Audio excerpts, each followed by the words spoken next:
Okay, now guys, we start with chapter 3 planning. Actually देखो 11th standard के अंदर pay attention here.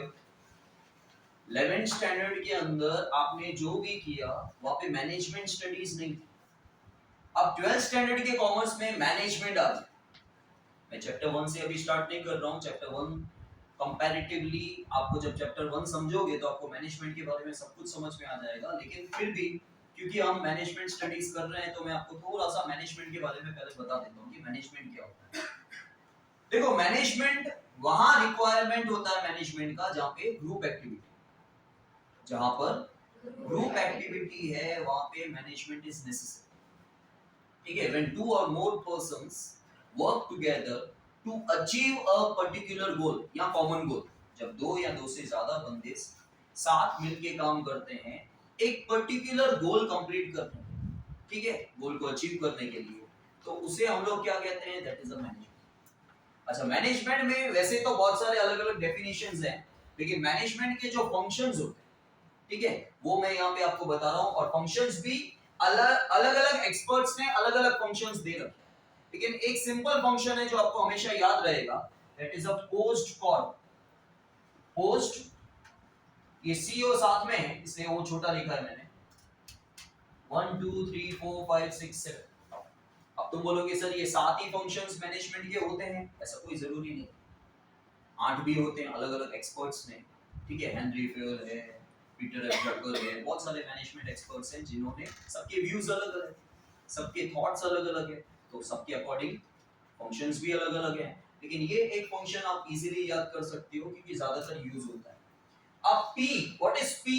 P is a planning, जो आज का चैप्टर है हमारा. जितने भी फंक्शंस है ना सारे चैप्टर बनाए हैं.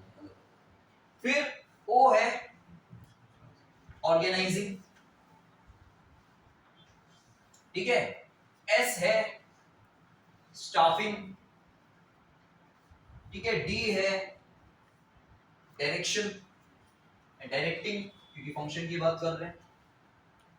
सीओ है कोऑर्डिनेटिंग, ठीक है, आर है रिपोर्टिंग, बी है बजटिंग, कंट्रोलिंग भी होता है, ठीक है.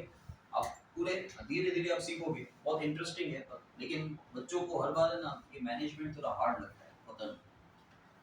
मैं आपके हिसाब से ही बोल रहा हूँ कि वैसे इंटरेस्टिंग है लेकिन लंबा है, ठीक है. सो ये सारे क्या है, these are the functions of management, these are the, इनके बिना कुछ काम नहीं होता, फंक्शन है.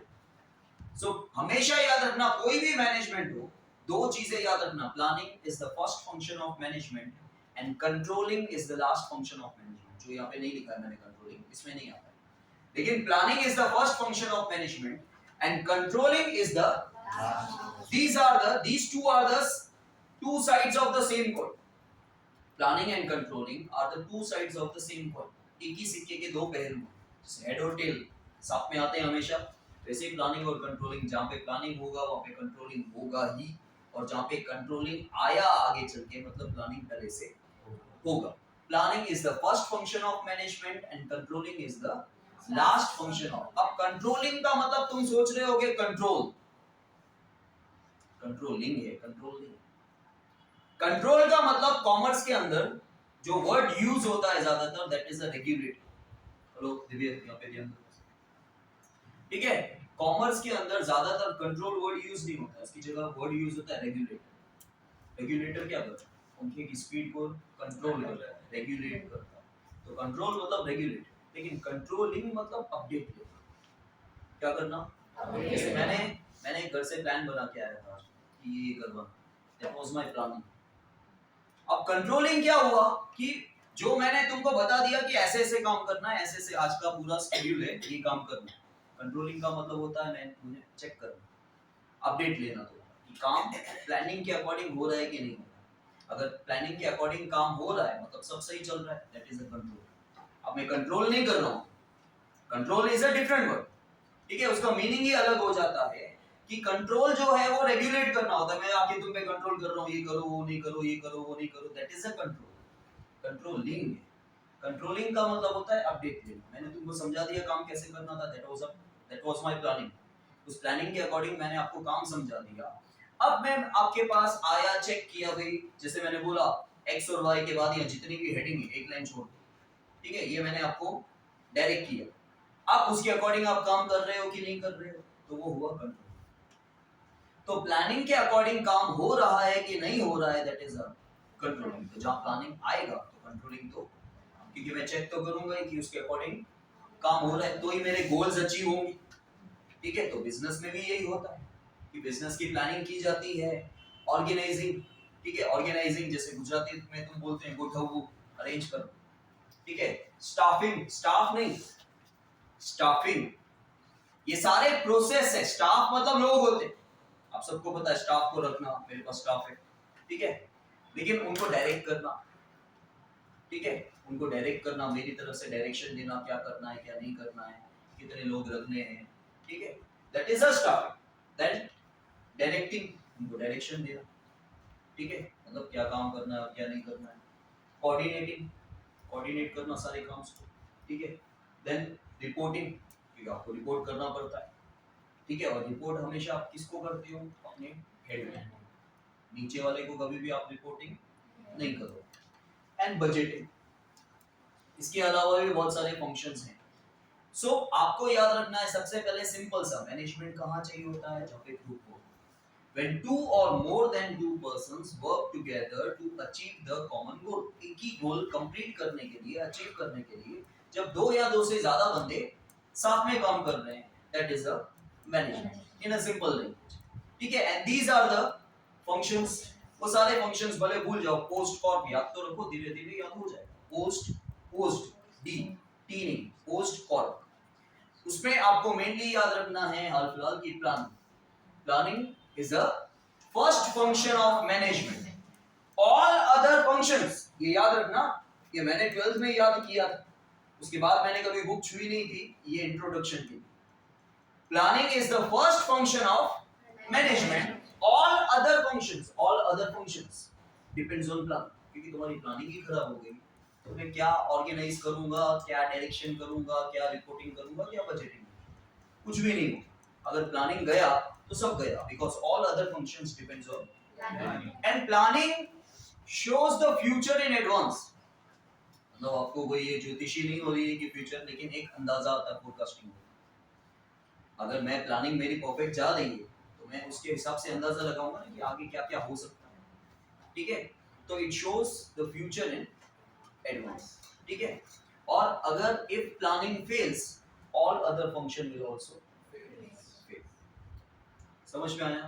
तो ये कुछ पॉइंट्स आप इंट्रो में लिख सकते हो हमेशा। प्लानिंग कभी भी, मैंने 12th में नहीं, उसके बाद कॉलेज में भी जहां जहां प्लानिंग आया ना, सबसे पहला स्टेप मेरा यही होता था, planning is the first function of management, all other functions depends on, क्योंकि ये कहीं पर भी सूट होता है, किसी भी जगह सूट होता है, जहां पे भी प्लानिंग आ गया ना, ये दो वर्ड्स, ये जो दो सेंटेंसेस हैं, कभी चेंज नहीं हो सकते, हर जगह सूट होते हैं। इसलिए आंखें बंद करके लिख दोगे ना कि planning is the first function of management and all other, और प्लानिंग आएगा भी वहीं पे ना जहां पे मैनेजमेंट होगा, नहीं तो प्लानिंग नहीं है। प्लान आ सकता है, प्लानिंग नहीं है, ठीक है। Planning is the first function of management and all other functions depends on plan, ये आपको याद हमेशा रखना। अब देखो जो यहाँ लिखा हुआ है, मैं रीड कर रहा हूँ, देखना साथ में। See, business is an economic activity which has the motive of earning profit। आपको पता है क्या, 11th स्टैंडर्ड में फर्स्ट चैप्टर में यही सीखे थे कि बिजनेस एक इकोनॉमिक एक्टिविटी है जिसका बिजनेस वर्ड आ गया, मतलब उसका मोटिव एक ही है, to earn the more and more profit, ठीक है। बुक्स में लिखा हुआ है रीजनेबल प्रॉफिट, लेकिन ऐसा होता नहीं है। जो बिजनेस करने वाला ज्यादा से ज्यादा क्या सोचता है कि मेरे पास जितना पैसा आए वो अच्छा है। Business enterprise has to collect complete informations of various activities to be performed well in advance and consider matters like who will do what type of work, how, when and to what extent। देखो business के अंदर जितने भी काम हम करने वाले हैं वो पहले से ही सिस्टमेटिकली अरेंज करने पड़ते हैं, उनकी कंप्लीट इंफॉर्मेशन लेनी पड़ती है कि कौन सा काम हमें कब करना है, ठीक है, कौन करेगा, कब करेगा, किस एक्सटेंट तक काम करना है, किस हद तक काम करना है। Thus planning is forecasting the future in present। देखो लिखा हुआ है कि planning is forecasting, forecast मतलब अंदाजा लगाना, आज बारिश आने की संभावना है। कभी भी न्यूज वाले आपको ये नहीं बोलेंगे कि बारिश आएगी ही, तूफान आएगा ही। बारिश आने की संभावना है, क्योंकि बादल का कोई भरोसा नहीं भाई, कभी यहाँ कभी चला जाएगा हवा में आगे। इसलिए इसकी हमेशा संभावना आती है। संभावना मतलब प्रोबेबिलिटी, ठीक है। तो फोरकास्टिंग का मतलब वही होता है कि एक अंदाजा लगा, हम एक अंदाजा लगा रहे हैं। हमेशा मैं 2-3 वर्ड्स हमेशा बोलता हूँ, ये याद रखना। पास्ट के बेसिस पे, प्रेजेंट में, फ्यूचर के लिए हमेशा हम लोग प्लानिंग करते हैं। पास्ट के बेसिस पे, प्रेजेंट में, फ्यूचर के लिए प्लान किया जाता है। क्यों? क्योंकि पास्ट से आप इंफॉर्मेशन कलेक्ट करते हो, ठीक है। पास्ट से आप इंफॉर्मेशन कलेक्ट करते हो, प्रेजेंट में काम कब कर रहे हो? प्रेजेंट में। लेकिन ये प्लानिंग होती किसके लिए? अभी के लिए तो नहीं हो सकती। पास्ट में हम जा नहीं सकते, वो होती हमेशा। तो पास्ट के बेसिस पे, प्रेजेंट में, फ्यूचर के लिए हमेशा प्लान होता है, ठीक है। Then see planning is a universal process. हर जगह जहाँ पे भी एक से ज्यादा लोग हैं, मैनेजमेंट है, वहाँ पे प्लानिंग करना ही पड़ता है। Whether it is a battlefield, ठीक है, युद्ध का मैदान, वहाँ पे भी प्लानिंग चाहिए। प्लेग्राउंड, वहाँ पे भी चाहिए, खेलने का मैदान हो। बिजनेस यूनिट हो, पॉलिटिकल इंस्टीट्यूट हो, रिलीजियस इंस्टीट्यूट हो, सामाजिक सोशल इंस्टीट्यूट हो, planning is required in every field, हर जगह। That's why it is a universal. देखो, प्लानिंग इज यूनिवर्सल मतलब हर जगह है नहीं, हर एक फील्ड में आप कोई भी काम करोगे, हर जगह उसकी सक्सेस के लिए आपको प्लानिंग चाहिए, ठीक है। विदाउट प्लानिंग आपका जो भी काम है उसमें सक्सेस न होने के चांसेस ज्यादा हो जाते हैं। Now see the concept. See, planning is to collect information for the activities to be undertaken in business. Consider them in advance and plan out how to do these activities. Planning क्या है? हम information collect करते हैं। किस चीज की information? जो आगे चल के आपको एक्टिविटीज करनी है, ठीक है। उसके लिए आप क्या करते हो? आप इंफॉर्मेशन कलेक्ट करते हो, ठीक है। Planning is to collect information for the activities to be मतलब जो एक्टिविटीज हम करने वाले हैं बिजनेस के अंदर, उसके रिलेटेड आप सारी इंफॉर्मेशन कलेक्ट करते हैं, ठीक है। And consider them in advance and plan out how to do these activities. ये आपका कॉन्सेप्ट आ गया। डेफिनेशन में आप कुछ भी लिख सकते हो, यहाँ पे अलग अलग एक्सपर्ट्स ने डेफिनेशन दे रखी है, आप सिंपल सा भी लिख सकते हो। According to Bill Gates, task of planning is choosing, ठीक है। प्लानिंग का मतलब होता है टू चूज, ठीक है। क्योंकि देखो, आपके पास है ना, पास्ट में बहुत सारी इंफॉर्मेशन है, but you have to select the best information among them. आप प्लान कर रहे हो,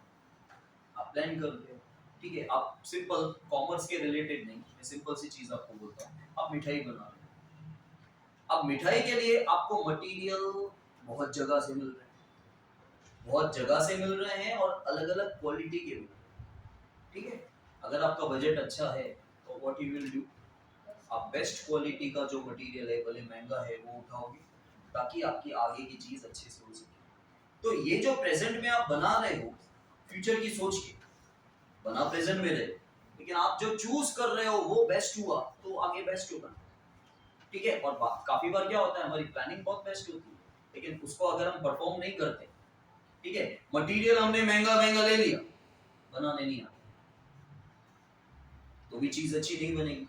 तो आप हमेशा जो कलेक्ट कर रहे हो इंफॉर्मेशन, वो रिलायबल होनी चाहिए, भरोसेमंद होनी चाहिए। वो इंफॉर्मेशन अगर झूठी हुई तो उस झूठ के बेसिस पे जो भी आप बना रहे हो वो सब गलत हो जाएगा। बिल्डिंग का बेस अगर सही नहीं हुआ, स्ट्रॉन्ग नहीं हुआ, तो बिल्डिंग गिरने वाली है। क्यों? क्योंकि तो जो तुमने बिल्डिंग में मटेरियल यूज किया था ना, उसके बेस बनाने में, उसमें मिलावट थी, उसमें अडल्ट्रेशन था, तो वो बेस कमजोर बना, ठीक है। तो ऊपर की जो बिल्डिंग है, जो फर्स्ट फ्लोर सेकंड फ्लोर आप बनाओगे, वो कभी भी गिर सकती है। तो बोलने का मतलब ये है कि आपका जो भी इंफॉर्मेशन आप कलेक्ट करते हो वो प्रॉपर होनी चाहिए। वो अगर प्रॉपर नहीं हुई तो प्रेजेंट में, फ्यूचर के लिए जो भी आप प्लान कर रहे हो वो सब गलत हो जाएगा, ठीक है। That's why it is called task of planning is choosing. या फिर आप according to George R Terry के according, functions of planning means assumptions for results, policy to follow functions and stages and to decide the method to be followed। ये नहीं भी करना है तो सिंपल सा डेफिनेशन इसके बाद भी लिखा हुआ है, planning is an intellectual process to achieve goal. ये हमेशा मैं ये बोलता हूँ, ये लिखा हुआ है, ठीक है। प्लानिंग क्या है? एक इंटेलेक्चुअल प्रोसेस है दिमाग का प्रोसेस है। हम किसी ऐसे बंदे को तो प्लान करने को नहीं दे सकते कि जो बेवकूफ है या जो स्किलफुल नहीं है, ठीक है। तो वो एक इंटेलेक्चुअल प्रोसेस है ताकि हमारे गोल्स जो भी बिजनेस के वो अचीव हो सके। इसके बाद देखो कैरेक्टरिस्टिक्स 11 है और सिंपल पॉइंट्स हैं। और आपको बता दूं पहला 5 मार्क का आंसर जो बोर्ड में पूछा जाता है, कॉमर्स में भी 5 मार्क वाले 4 आंसर आते हैं, इको में 5 आते हैं, ये भी 20 मार्क का सेक्शन होता है। और जो पहला 5 मार्क का आपको आंसर बोर्ड में, फर्स्ट टर्म की बात नहीं कर रहा, बोर्ड में जो दिखेगा वो यही चेक होगा। और ज्यादातर फर्स्ट और सेकंड में से पूछे जाते हैं। इस बार तीसरा आंसर पूछा था, प्रोसेस पूछा था, नहीं तो ज्यादातर कैरेक्टरिस्टिक्स और लिमिटेशन में से पूछा जाता है। और पहला कैरेक्टरिस्टिक्स है जिसकी 11 पॉइंट्स और सिंपल पॉइंट्स है। और आपको लर्न करने का तरीका भी बता दूं, जैसे मैंने 11th में बताया था, पहले सारी हेड पॉइंट्स लर्न करो, क्योंकि जो हेड पॉइंट होता है ना वही अंदर लिखा होता है। अगर आपको इंग्लिश आती है और आप भूल गए, एटलीस्ट आपको हेड पॉइंट याद है तो अंदर का आप ओन लिख पाओगे। और हेड पॉइंट आपको ओन नहीं बनानी, जो कल से मुझे प्रॉपर आंसर नहीं मिले टेस्ट में तो फिर आपको वापस आना पड़ेगा कॉमर्स लर्न करने। इसलिए बेटर है कि आप अच्छे से घर से लर्न करके। अब देखो फर्स्ट पॉइंट कैरेक्टरिस्टिक्स की है यूनिवर्सल प्रोसेस। हमने ऊपर देखा ना, वो यूनिवर्सल क्यों, क्योंकि वो हर एक फील्ड में कोई भी काम करोगे वहां पे प्लानिंग चाहिए, ठीक है। अगर आपको उस पर्टिकुलर काम में, किसी भी काम में सक्सेस चाहिए मतलब आपको प्लानिंग करना है। That's why it is a universal. See planning is a universal process. देखो बाहर यूनिवर्सल प्रोसेस लिखा हुआ है, अंदर भी सबसे पहले वही लिखा हुआ है, planning is a universal process. और यूनिवर्सल क्यों है उसका मीनिंग अपने आप को समझा तो ऑटोमेटिकली आगे का सेंटेंस समझ में आता है। यूनिवर्सल क्यों, क्योंकि वो हर काम में, हर फील्ड में यूज होता है।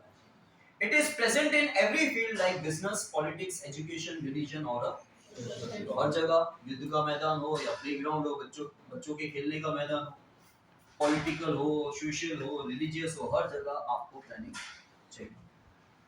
प्राइमरी फंक्शन, प्राइमरी मतलब पहला, फर्स्ट, ठीक है। प्राइमरी का मतलब ही ये होता है फर्स्ट, जो मैंने आपको बताया planning is a first function, तो वही यहाँ पे लिखा हुआ है देखो। Planning is the primary function of management. Management starts with planning. Other functions जो मैंने बोला, all other functions of management like organising, organisation नहीं है वो, ऑर्गेनाइजिंग है। ऑर्गेनाइजेशन तो संस्था को बोलते हैं, ऑर्गेनाइजिंग है, करेक्ट कर लेना। Staffing, directing, controlling are implemented on the basis of. बाकी के सारे फंक्शंस जो भी मैनेजमेंट के हैं वो सारे के सारे किस पे डिपेंड है, प्लानिंग पे, ठीक है। इसके बाद है conscious and mental process. Conscious मतलब होश में होना, लेकिन वो होश बेहोश वाला होश नहीं, वर्ड वही है, लेकिन कॉन्शियस क्यों बोला जाता है, कोई जिसमें सूझबूझ हो, कोई खोया हुआ इंसान जो स्किलफुल नहीं है उसको प्लानिंग नहीं दी जा सकती। प्लानिंग करने के लिए क्या होना चाहिए, आप सूझबूझ होनी चाहिए, ठीक है। आप होश में होने चाहिए, मतलब बेहोश वाला होश में होने चाहिए ऐसा नहीं, लेकिन आप स्किलफुल होने चाहिए, आप इंटेलेक्चुअल होने चाहिए, ठीक है। So planning is a conscious and mental process because in planning decisions are taken consciously। जो भी decisions लिए जाते हैं सोच समझ के लिए जाते हैं, consciously मतलब सूझबूझ के, सोच समझ के। On the basis of calculative assumptions। calculative assumptions का मतलब जिस बंदे में assumption की ताकत हो, ठीक है, मतलब वो assume कर पाता हो, सारी calculations के बाद वो properly सारी की सारी चीजें assumption कर पाता हो, assume कर पाता हो, ठीक है। तो सारे के सारे डिसीजंस कॉन्शियसली लेने होते हैं and on the basis of calculative assumptions. Flexibility का मतलब होता है चेंजेस। प्लानिंग कभी भी रिजिड नहीं होना चाहिए। ये वर्ड आप फ्लेक्सिबल और रिजिड ये आपको मिलते रहेंगे कॉमर्स में, ठीक है। रिजिड का मतलब होता है फिक्स, जो एक ही तरीके से चलता हो वो रिजिड हो। फ्लेक्सिबिलिटी मतलब जिसमें वेरिएशंस आते रहते हैं, जिसमें चेंजेस आते रहते हैं, दैट इज अ फ्लेक्सिबिलिटी। तो कभी भी प्लानिंग को रिजिड नहीं रखना हो, इसमें फ्लेक्सिबिलिटी होनी चाहिए। क्योंकि काफी बार क्या होता है, आपने प्लानिंग बहुत अच्छी की लेकिन वर्क नहीं कर रही, और हो सकता है कि समय के साथ सर्कमस्टेंसेस चेंज हो गए। जब आपने प्लान किया था तब हालात कुछ और थे, अब हालात कुछ और हो गए हैं, तो आपको सर्कमस्टेंसेस के हिसाब से प्लानिंग में चेंज लाना पड़ेगा। जो आप प्लानिंग वैसी ही रिजिड रखोगे तो फिर आपको सक्सेस नहीं मिलेगी। See, planning contains various calculations and assumptions. Business enterprise is affected by external factors, therefore necessary changes should be made in planning as per time, circumstances and situation. हमेशा याद रखना इंटरनल फैक्टर और external factor होते हैं, दो तरह के factor जो बिजनेस को इम्पैक्ट करते हैं। इम्पैक्ट मतलब इफेक्ट करते हैं। इंटरनल मतलब हमारे फैक्ट्री के बिजनेस के अंदर के फैक्टर जो हम कंट्रोल कर सकते हैं, लेकिन एक्सटर्नल फैक्टर में आ जाता है सरकार, टैक्स अथॉरिटीज, सबसे पहले क्रेडिटर्स, कस्टमर्स।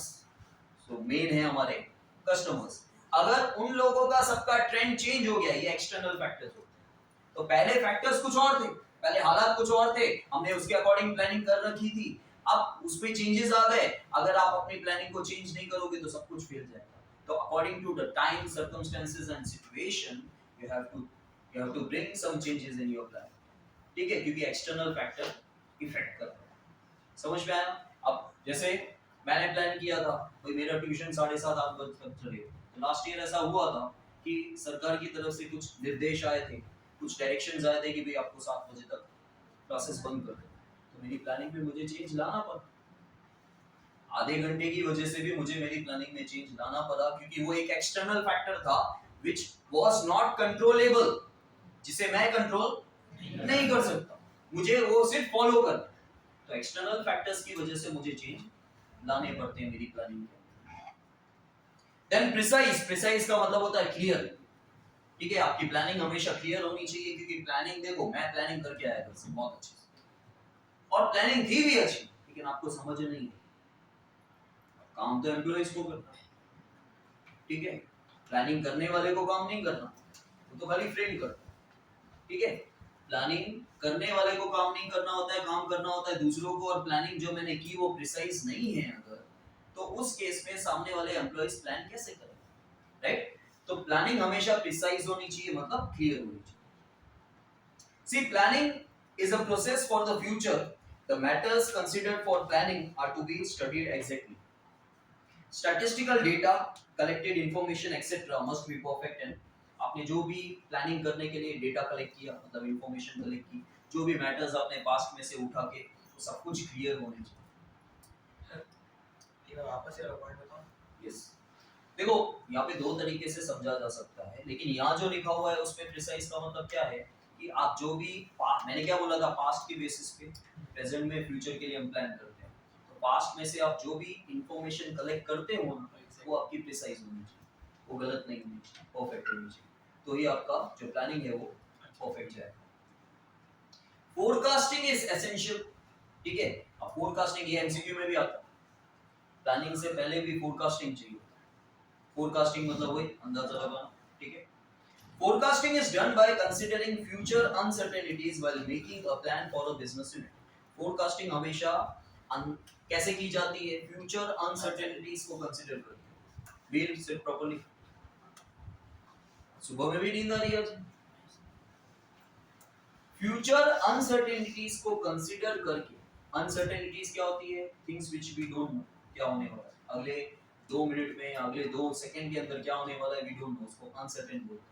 अनसर्टेन मतलब जो नहीं पता क्या होने वाला है। तो फ्यूचर अनसर्टेनिटीज का अंदाजा लगाया जाता है कि फ्यूचर में ऐसा ऐसा हो सकता है, उसके बेसिस पे हम फोरकास्टिंग करते हैं।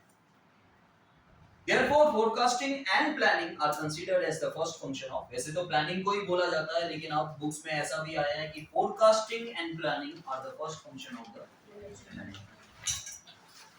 इसके बाद देखो लिस्ट ऑफ अल्टरनेटिव्स, ये हमेशा मैं बहुत अच्छे से समझाता हूँ।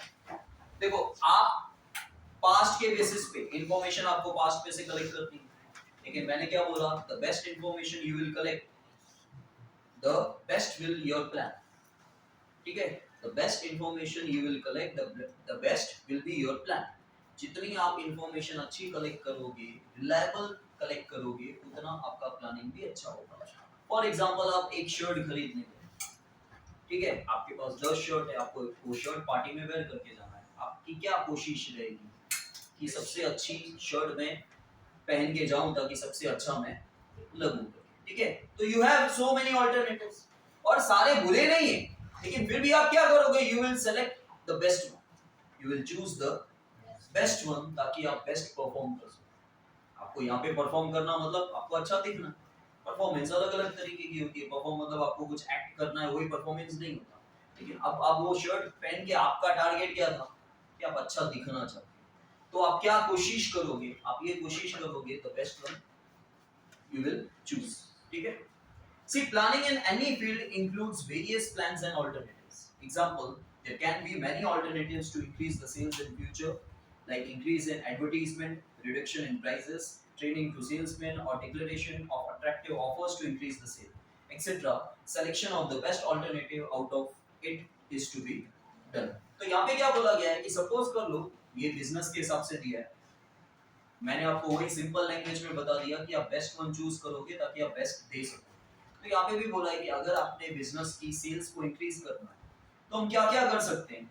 आप एडवर्टीजमेंट अच्छी करो, उसको इंक्रीज कर दो, या प्राइस को रिड्यूस कर दो, या अपने सेल्समैन को और ट्रेन करो, उसको अट्रैक्टिव बनाओ, उसको कन्विंसिंग बनाओ कि वो सामने वाले कस्टमर्स को कन्विंस कर सके।